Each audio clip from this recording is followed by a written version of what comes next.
Yes, welcome back, ladies and gentlemen, tankers of Blitz Universe, to the channel. Or may I might just say, welcome here, first timers, if you've just found this video through the recommended tab in YouTube, showing a lot of World of Tanks Blitz gameplay videos.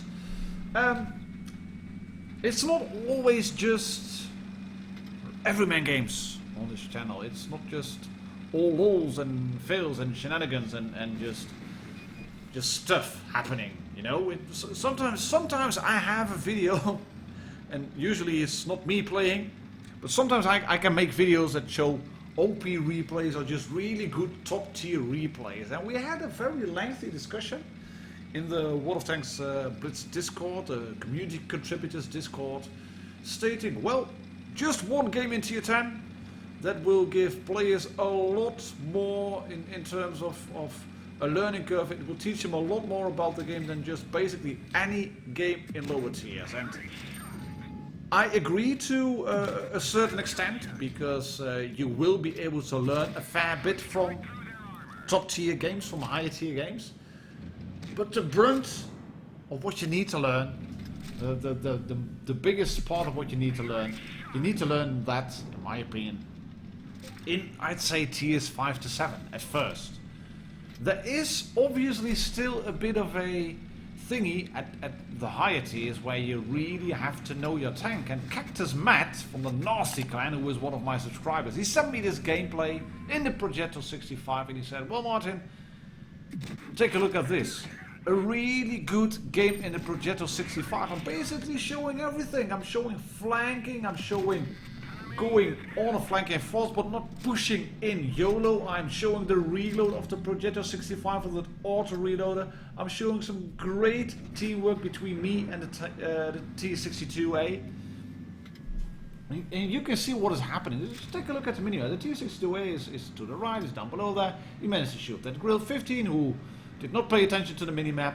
Cactus Matt has been able to... Ooh, Object Soda 4! Yeah, thank you, Grill, for showing up, because you provided some very valuable distraction and you've lost a lot of health now. But that allowed me to retain my health, so I'm happy. I'm happy for that. What was I saying again? Let me just check my notes. Flanked together with T62A. Oh, there is.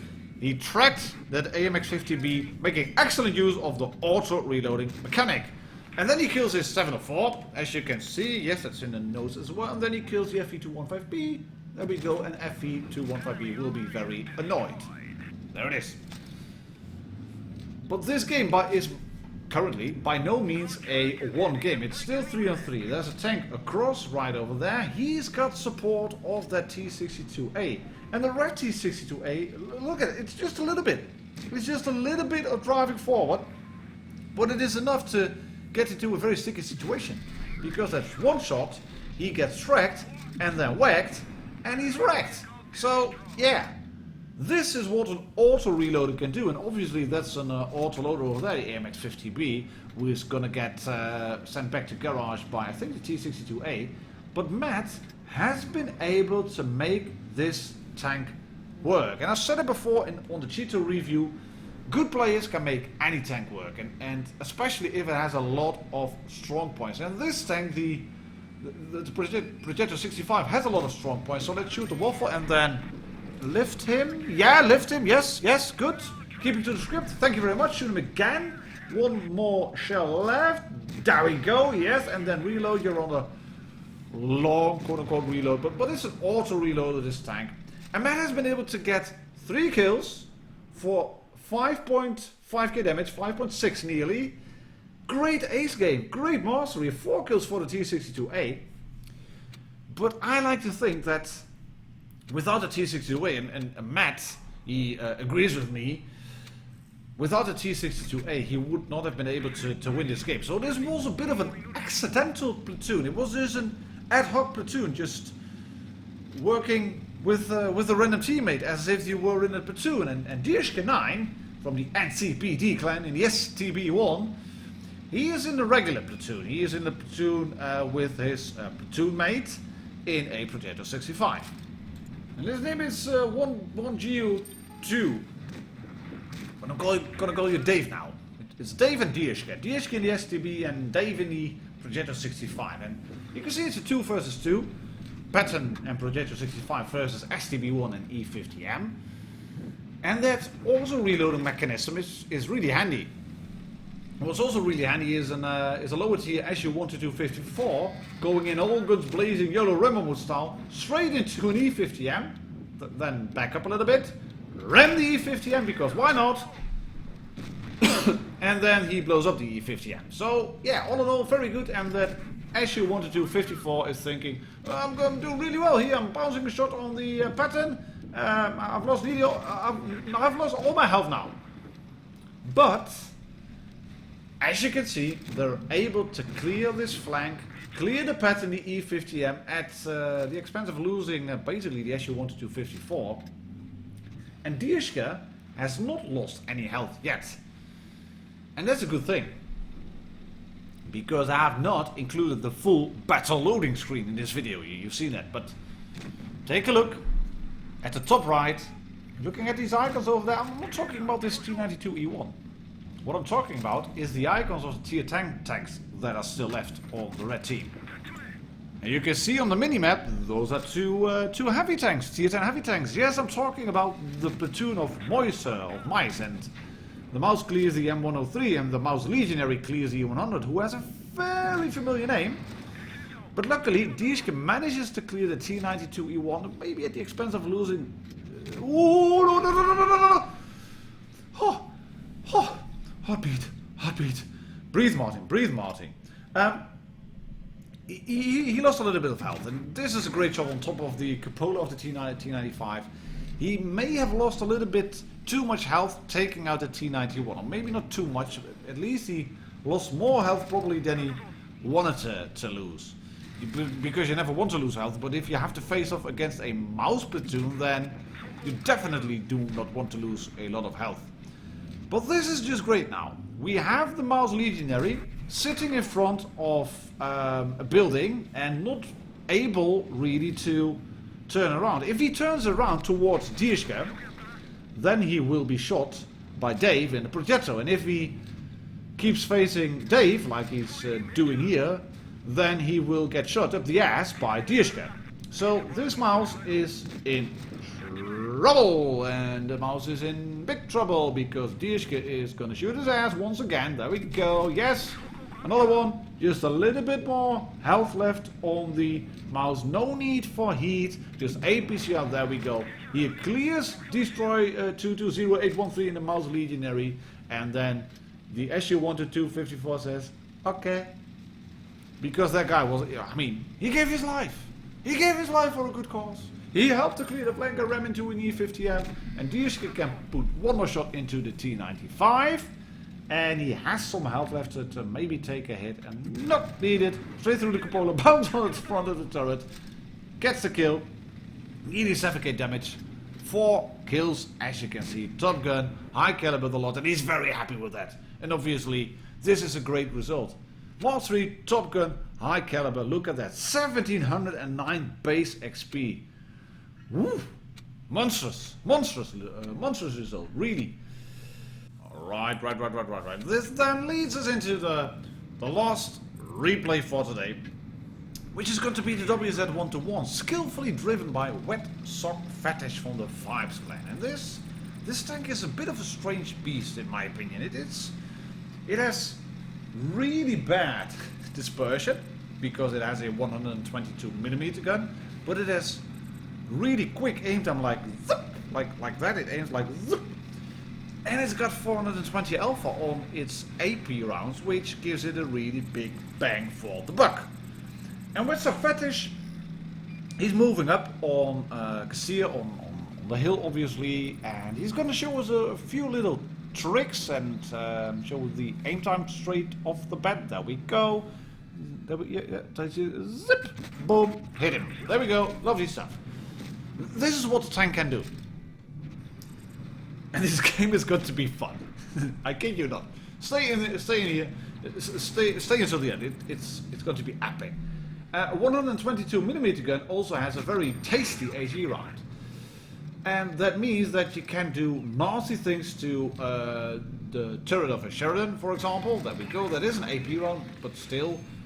Good one, nice trade. Not a one-on-one trade, but yeah, a Sheridan hitting you and then you doing 420 on average back. That's just great stuff. And if you are consistent in your firing and hitting, then you will get some really nice big rolls as well. And as said, it has quick aim time, so you can poke over the ridge and then shoot. And as long as you are figuring out what this tank can do, then you will be able to work around the bad gun depression, because the tank doesn't have great gun depression. It's 6 degrees. It is not the really bad 5 degrees that some tanks get, but 6 degrees, yeah, it can get you into trouble on a lot of positions. But what also will get you into a lot of trouble on a few maps is teams that just die around you. I mean, we're 2 minutes into the game and 2 tanks on the green team have already died, and some of the others are losing health at an alarming rate. And Wetsock isn't quite sure what to do. He's going to show us how to use the gun depression. If you don't have gun depression, you just drive up on the ridge, shoot over the side, and then hit a tank. He missed. That's unfortunate. That's really unfortunate, because it is currently a 3. Bounce, yes, once, there we go. 430 forward. What's going to happen? He's going to chase. Sheridan tracked and Sheridan gone. Yeah, according to script. Lovely. 3 versus 5. But this maneuver down the hill suddenly surged the enemy into going forward and cleaning the remaining teammates of Wetsock. And he cannot get that shot on the T-62A. And then he's gonna sit here, and I'm thinking, no, I'm not gonna just chill here. Let me go to a position where I can make an heroic last stand. And just as you want to do that, the enemy starts to cap the base, and then they don't cap the base, and then they go cap the base again. But this little on and off thingy about the cap, it's just part one of the shenanigans that will unfold of your very eyes. This comedy show. I've seen it before. I've watched the replay a few times now. It's just epic. Wetsock, of course, he's in a great position, and I think Wargaming should change this little part of the map. They should add a sign stating epic, heroic, last stand possibility right over here. He's getting shot by this standard B once and twice, and he used an HE shell on the side. He's going to use it again, but both of these are only splash damage, which is a bit annoying, because he would have been able to shoot 2 AP rounds and then probably clear the standard B, but it's still 1 versus 5. And then this T-62A shows up, and you want a piece of me? You want a piece of me? Come on, mate. Come and get me. Come and get me. I'm right here on top. I'm right on top over here. Anyone else? Anyone else? There's 5 of you. There's nobody on the cap, but come on. I've got a few hit points left, and I'm not afraid to use them. And then the standard B is coming in, and he's getting shot. That was a good roll with HE 494. But he can't ram that standard B just yet. Enter the T-57 Heavy and the IS-4. They're both there. Hello. I am. Hold on. Come on, guys. Come on, get me. Shoot me again, T-57 Heavy. I know you know you want to. Come on, shoot me again. Yes, bounce on my turret. No problem. I've shot you once, and I'm not afraid to do it again. I'm not using my adrenaline yet. I'm just keeping it. I'm saving it for a rainy minute. Right, that's one tank down to a 1-shot. Still 1 versus 5. And where is the Waffle? Spoiler, he's still on the back. He's still on the ridge camping. Standard B taken out. There we go. IS-4 taken out. Come on, T-62A. No, you do not have the horsepower to drive in like that. And this is the classic noob mistake of trying to go for a no cap, kill all scenario. Because why would you try to dig out a WZ-121 when you do not have the possibility to shoot him? It's just ludicrous.